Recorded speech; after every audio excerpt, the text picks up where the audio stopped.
Good morning student. मैंने direction cosine आपको बता दिया, डायरेक्शन रेशियो बताया, डिस्टेंस फार्मूला बताया, उसके बाद मैंने आपको सेक्शन फार्मूला बताया। अब मैं आपको एक्सरसाइज स्टार्ट कर रही हूँ। वो एक्सरसाइज है 11.1। देखिए 11.1 एक्सरसाइज क्या दे रखी है।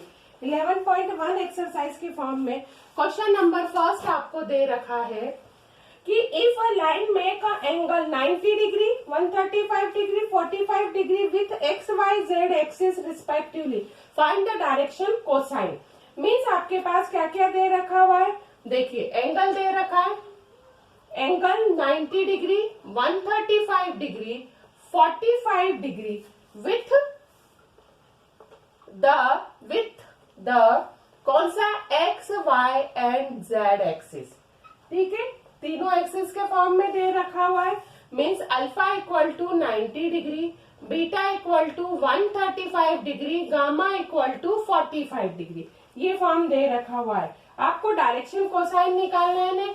L equal to cos 90 degree, M equal to cos 135 degree and N equal to cos 45 degree. ठीक है, इसकी वैल्यू कितनी होती है 90 की, तो 0 होती है। m इक्वल टू -1/√2 होगी और n की वैल्यू 1/√2। तो डायरेक्शन कोसाइन निकला है आपके पास, कोसाइन का फॉर्म निकला है 0, -1/√2 और 1/√2 का फॉर्म निकला है।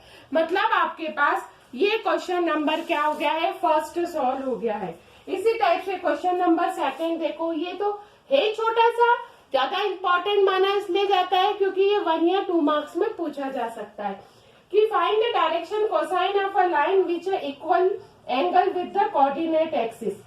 इक्वल होना चाहिए, तो हमने एज्यूम किया let alpha beta gamma be the angles. कौन से एंगल दे रखा है, एंगल्स दे रखा है by angles by the lines. ठीक है, लाइंस के अकॉर्डिंग दे रखा है। Means it is given that alpha equal to beta equal to gamma का पार्ट दे रखा हुआ है। ठीक है, अब इसकी इक्वेशन क्या होती है, ये होती है ना cos alpha equal to cos beta equal to cos gamma हो गया। मतलब L square plus M square plus N square equal to 1 दे दिया है। अब देखा जाए तो तीनों इक्वल है। अब एल एम एन तीनों इक्वल हो गए ना, तो L square plus L square plus L square equal to 1, 3l square equal to 1, n equal to plus minus 1/√3। m की वैल्यू भी यही होगी और n की वैल्यू भी यही डिफाइंड होगी। मतलब आपका देखा जाए तो क्वेश्चन नंबर सेकंड भी सॉल्व हो गया है। ठीक है, अब क्वेश्चन नंबर थर्ड का फॉर्म देखो। If a line direction ratio कितना दे रखा है, डायरेक्शन रेशियो का पार्ट यहाँ दे रखा है -18, 12 और -4। आपको क्या निकालना है, डायरेक्शन कोसाइन निकालनी है। ठीक है, तो ये हो गया L equal to -18, B equal to 12 और -4 की वैल्यू सी के इक्वल दे रखी है। सबसे फर्स्ट मैंने अंडर रूट निकाला, a square plus B square plus C square. Under root -18 का स्क्वायर होता है 324, 144 और 16 के फॉर्म में। ठीक है, अब इन सबको ऐड करेंगे। इन सबको ऐड करने पर आपके पास वैल्यू कितनी आती है, ये वैल्यू का फॉर्म डिफाइंड होता है। देखो 324 और 144, 8 हो गया, 6 हो गया, 4 हो गया और 16 के पार्ट को रिप्रेजेंट करेगा। मतलब ये हो गया 4, फिर 1 कैरी का 6, 7, 8 और 4, 484। 484 का मीन्स कितना हो गया है, 22 हो गया है। अब आपको निकालना है इसकी डायरेक्शन कोसाइन निकालना है ना। L इक्वल टू हो गया -18/22, M equal to 12/22, N equal to -4/22। आप चाहो तो कैंसल करके ये वैल्यू लिख सकते हैं।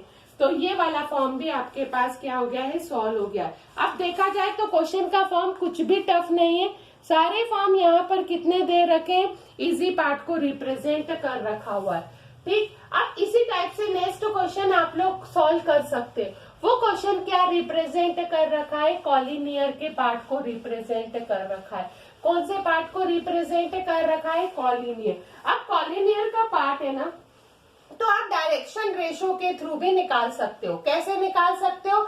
जैसे आपके पास 3 पॉइंट दे रखे, तीनों पॉइंट को आप सॉल्व करते हो ना, तो आपके पास फॉर्म की वैल्यू क्या अरेंज होती है, वो निकाल सकते हैं x2 माइनस x1 का फॉर्म। मैंने फॉर्म बताया था ना आपको, x2 माइनस x1, फिर y2 माइनस y1, और लास्ट का फॉर्म कौन सा बनता है आपका, z2 माइनस z1।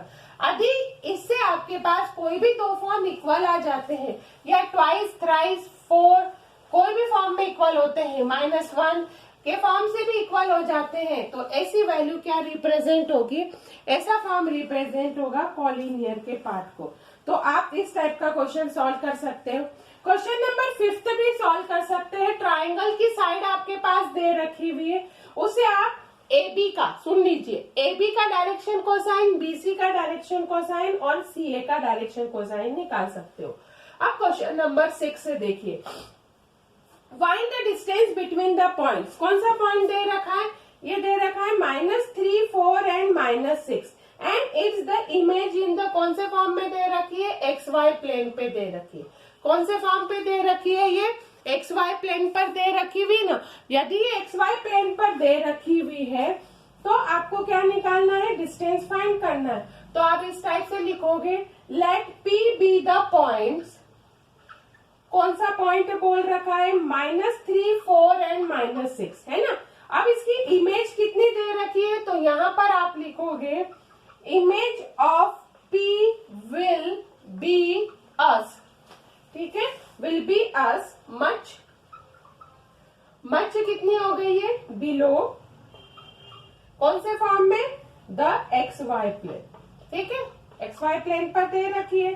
तो इसके कोऑर्डिनेट के फॉर्म पे यदि आप वैल्यू देखा जाए तो क्या डिफाइंड होगी। इमेज का मतलब होता है कि यदि ये नंबर यहाँ दे रखा है तो उसके दूर डिस्टेंस पर भी नंबर का फॉर्म यही रिप्रेजेंट होगा, ठीक है। तो इसकी जो इमेज के कोऑर्डिनेट हो गए हैं, P' हो गए हैं, -3, 4 ये आ गया है, और ये कितना रिप्रेजेंट हो रहा है, ये माइनस और ये -6, मतलब आपके पास वैल्यू बन गई है -3, 4 और 6 के पार्ट को रिप्रेजेंट कर रखा हुआ है, ठीक है। आप आपने रिक्वायर्ड क्या निकाला है, डिस्टेंस निकाला है ना। रिक्वायर्ड डिस्टेंस का फॉर्मूला लगाएंगे, x2 माइनस x1, तो यही फॉर्म रिप्रेजेंट होगा। अब यहाँ पर फॉर्म देखो, इसमें वैल्यू कितनी रिप्रेजेंट होगी, -3 +3 का होल स्क्वायर हो गया, 4 - 4 का होल स्क्वायर हो गया, 6 -6 और -6 का होल स्क्वायर हो गया, ठीक है। ये तो हो गया है 0, ये भी हो गया है 0, ये हो गया है -12 का स्क्वायर, मतलब आंसर कितना हो गया है 144। तो इसका आंसर भी कितना आ रहा है, 12 यूनिट्स आ रहा है। तो ये आपका क्वेश्चन नंबर 6 सॉल्व हो गया है। इस टाइप से आप क्वेश्चन नंबर 7 का पार्ट देखो है, इफ द कॉन्जुगेटिव वर्टिकल, मतलब कॉन्जुगेटिव वर्टेक्स कितने दे रखे, पैरेललोग्राम के 3, 4 और -1, 7, 10 और -3 और 8, 1 और 0। आपको फाइंड क्या करना है, फोर्थ कोऑर्डिनेट फाइंड करना है, ठीक है। तो आप इसको एज्यूम कर लो, लेट A, B और C एज्यूम करा, ठीक है। ये आपने एज्यूम कर दिया है। अब क्या लिखोगे, लेट D को आप एज्यूम कर रहे हो, मतलब फोर्थ कोऑर्डिनेट को, alpha, beta, gamma, be the, कौन सा कोऑर्डिनेट हो गया इसमें, फोर्थ वर्टेक्स हो गया, ठीक है। अब ये फोर्थ वर्टेक्स हो गया है, तो आप जब पैरेललोग्राम बनाते हो ना, ये हो गया पैरेललोग्राम, ABCD, ये हो गया, ठीक है। तो मिड पॉइंट ऑफ आप क्या निकालोगे, AC इक्वल टू किसके इक्वल होगा, मिड पॉइंट ऑफ BD के इक्वल पार्ट को रिप्रेजेंट करेगा, ठीक है। तो इसमें लिख देना कि since ABCD is a parallelogram, कौन सा ग्राम है, पैरेललोग्राम है। अब आपने निकाला है कौन सा, मिड पॉइंट निकाला है, AC equal to mid point of BD, ठीक है। अब यहाँ के कोऑर्डिनेट आपने लिखे हैं, देखो ये A के हो गए, यहाँ B, यहाँ C और यहाँ D के हो गए। अब यहाँ पर कितना अरेंजमेंट होगा, 3 + 8 हो जाएगा, 3 + 8/2, 4 + 1/2, -1 + 0/2, किसके इक्वल है, 7 + α/2 के, ठीक है। 10 प्लस बीटा बाय 2 के -3 प्लस गामा बाय 2 के इक्वल है। ठीक है, ये मिड पॉइंट दे ही रखा हुआ है। अब जब आप इसमें वैल्यू को कंपैरिजन करोगे तो आप इजीली इसमें सॉल्व कर सकते हो। कैसे? 8 प्लस 3 तो होता है 11 by 2 equal to 7 plus alpha by 2, 2 से 2 cancel, 11 minus 7 equal to alpha के पार्ट को रिप्रेजेंट करेगा। ठीक है, अब मतलब अल्फा की वैल्यू कितनी हो गई है? 4 हो गई है। इस टाइप से इधर देखो आप, ये कितनी हो गई है? 4 प्लस 1 यानी 5 बाय 2 इक्वल टू हो गया 10 प्लस बीटा बाय 2, 2 से 2 कैंसल हो गया, बीटा की वैल्यू कितनी हो गई है? -5 हो गई है। अब ये -1 by 2 equal to -3 plus gamma by 2, 2 से 2 कैंसल, ये हो जाएगा 2 इक्वल टू गामा। मतलब आपका 4 तो कोऑर्डिनेट हो गया है अल्फा 4 -5 और 2 के पार्ट को रिप्रेजेंट कर रखा है।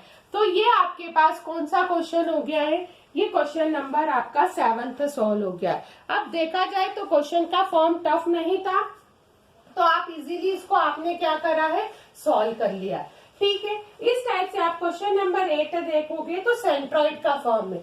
सेंट्रॉइड क्या होता है? x1 plus x2 plus x3 bye 3 होता है, y1 plus y2 plus y3 bye 3 होता है, z1 plus z2 plus z3 bye 3 होता है। ठीक है, तो सेंट्रॉइड आप इसी बेस पर क्या कर सकते हो? निकाल सकते हो। तो ये कोई आपके पास बहुत टफ वाली कैटेगरी नहीं है कि आप उसमें सेंट्रॉइड के फॉर्म की वैल्यू नहीं निकाल सकते हो। तो ये फॉर्म तो आपके पास बन गया है। ठीक है, अब आप नेक्स्ट क्वेश्चन देखिए। क्वेश्चन नंबर क्या दे रखा है? 9th भी कॉलिनियर का ही फॉर्म दे रखा हुआ है। 9th भी क्या है? कॉलिनियर का फॉर्म है, पर कैसा दे रखा है वो मैं बता देती हूँ। Determine the value of A and B so that the point कितना दे रखा है? A B 3। ठीक है, 2 0 -1 और थर्ड पॉइंट है 1 -1 और -3 के पार्ट दे रखा है। आर द कॉलिनियर की कंडीशन है। ठीक है, तो हम इसको एज्यूम करेंगे कि ये ए हो गया, ये बी हो गया, ये सी हो गया। अब इनके रेशो निकालना है ना, तो आप इस टाइप से लिखोगे A divides B C in the ratio. कौन सा रेशो बनेगा? इन द रेशो बन गया है लैम्डा रेशो 1 या के रेशो 1 के पार्ट को रिप्रेजेंट करेगा। इंटरनली का फॉर्मूला क्या होता है? m1x2 plus m2x1 upon m1 plus m2 के फॉर्म को रिप्रेजेंट करता है। ठीक है, तो ये हो गया a equal to 2 plus lambda upon lambda plus 1, b की वैल्यू निकलेगी minus lambda upon lambda plus 1, c की value -1 -3 lambda upon lambda plus 1 के पार्ट को रिप्रेजेंट कर रखी है। ठीक है, अब इसकी कॉलिनियर की कंडीशन है तो हम क्या मानेंगे? इक्वल के पोर्शन को रिप्रेजेंट करेंगे ना, क्योंकि इसमें वैल्यू क्या दे रखी? c किसके इक्वल दे रखा है? c की वैल्यू तो यहाँ पर 3 के इक्वल है, तो हम इससे तो इजीली वैल्यू निकाल सकते हो। तो 3 lambda plus 3 equal to -1 minus के 3 lambda, 6 lambda equal to minus का 4 लैम्डा इक्वल टू माइनस के 2/3, माइनस के 2/3 का फॉर्म निकल रहा है। तो ये आपकी किसकी वैल्यू निकली है? लैम्डा की वैल्यू निकली है ना। अब जब आप इंटरनली रेशियो के फॉर्म को रिप्रेजेंट करते हैं तो ये हो गया ना a डिवाइड हो रहा है, ये हो गया है bc का फॉर्म, लैम्डा 1 के पार्ट को रिप्रेजेंट कर रखा है। अब यहाँ पर इसको पुट करके इसके क्या निकालना है? कोऑर्डिनेट निकालना है। पहले a की कोऑर्डिनेट निकालो, 2 - 2/3 अपॉन माइनस के 2/3 प्लस 1, और b के कोऑर्डिनेट निकालोगे 2/3 अपॉन माइनस के 2/3 प्लस 1 के पार्ट को। अब इसको सॉल्व करो, 3 2 जा कितना हो गया? 6 हो गया, 3 से 3 कैंसिल हो गया। अब वैल्यू यहाँ पर रिप्रेजेंट हो रही है 4, यहाँ पर 3 मतलब 3 से तो 3 कैंसिल हो जाएगा, वैल्यू कितनी आ जाएगी? यहाँ पर 2 के पार्ट को रिप्रेजेंट करेगी। ठीक है, a और b की वैल्यू कितनी निकली? 4 और 2 के पार्ट को रिप्रेजेंट कर रखा है। तो इसमें देखा जाए तो फॉर्म क्या है? इक्वल ही नहीं है, कुछ इतना स्पेशल फॉर्म से रिप्रेजेंट कोई भी चीज नहीं कर रहा है। तो ये आपके पास क्या हो गया है? क्वेश्चन नंबर ये 9th भी क्या हो गया है? कंप्लीट हो गया है। देखा जाए तो बड़ा फॉर्म नहीं है, 9th की वैल्यू हम क्या कर सकते हैं? इजीली इस फॉर्म से क्या कर सकते हैं? सॉल्व कर सकते हैं। अब आप देखा जाए तो देखो नेक्स्ट क्वेश्चन में आपको बता देती हूँ कि पी क्यू आपके पास मतलब 4 कोऑर्डिनेट दे रखे हैं, इंटरसेक्ट कह रहा है तो इंटरसेक्शन का पॉइंट आप इजीली निकाल सकते हो। ठीक है, तो ये वाला देखा जाए तो आपके पास क्वेश्चन नंबर 10 आप इजीली सॉल्व कर सकते हो। अब मैं क्वेश्चन नंबर आपको क्या बता देती हूँ, 11 का पार्ट बता देती हूँ क्या दे रखा है। क्वेश्चन नंबर 11 है find the ratio which line segment the point दे रखा है 4, 8 और 10 दे रखा है। ये 6, 10 और -8 दे रखा है। डिवाइड किस में कर रहा है, YZ प्लेन पे कर रहा है। ठीक है, क्योंकि मैं क्वेश्चन में मतलब आपको देखा जाए तो लाइन और प्लेन दोनों का कंबाइंड ही करवा रही हूँ, जिससे आप इजीली उन वैल्यू को क्या कर सकते हो, सॉल्व कर सकते हो। ऐसा कोई टिपिकल लेवल नहीं है कि आप सॉल्व नहीं कर सकते हो। YZ पर है तो ये हो गया A और ये B का पार्ट है। ठीक है, एट द पॉइंट मैंने P मान लिया है X, Y और Z के कोऑर्डिनेट। इन द रेशो कितना हो गया है, रेशो का पार्ट रिप्रेजेंट हो रहा है K/1 के फॉर्म में। अब P के कोऑर्डिनेट निकालेंगे। P के कोऑर्डिनेट के फॉर्म कितना निकालेंगे, आप देखा जाए तो ये हो गया 4K, मतलब सॉरी M1 X2 होता है ना, तो 4 इंटू 1 तो 4 हो गया, मतलब ये हो गया है 6K + 4 अपॉन K + 1 हो गया। ये हो गया है 10K + 8 अपॉन K + 1 हो जाएगा। अब यह फॉर्म हो गया है 10 -8K अपॉन K + 1 के पार्ट को रिप्रेजेंट कर रखा है। मतलब यदि YZ प्लेन पर है तो X के कोऑर्डिनेट कितने आ गए, 0। 4 + 6K अपॉन K + 1 = 0। 6K = -4 हो गया, K की वैल्यू -K 2/3 हो गई। -K 2/3 हो गई है, मतलब रेशो यहाँ पर निकला है आपके पास, एक्सटर्नली रेशो निकल रखा है क्योंकि माइनस के पार्ट को रिप्रेजेंट कर रखा है, तो 2,3 को रिप्रेजेंट करेगा। तो ये वाला क्वेश्चन आप देखा जाए तो ये वाला फॉर्म क्या हो गया है, कंप्लीट हो गया है। अब इसके जो आगे के क्वेश्चन आएंगे वो मैं आपको नेक्स्ट वीडियो में बताऊंगी।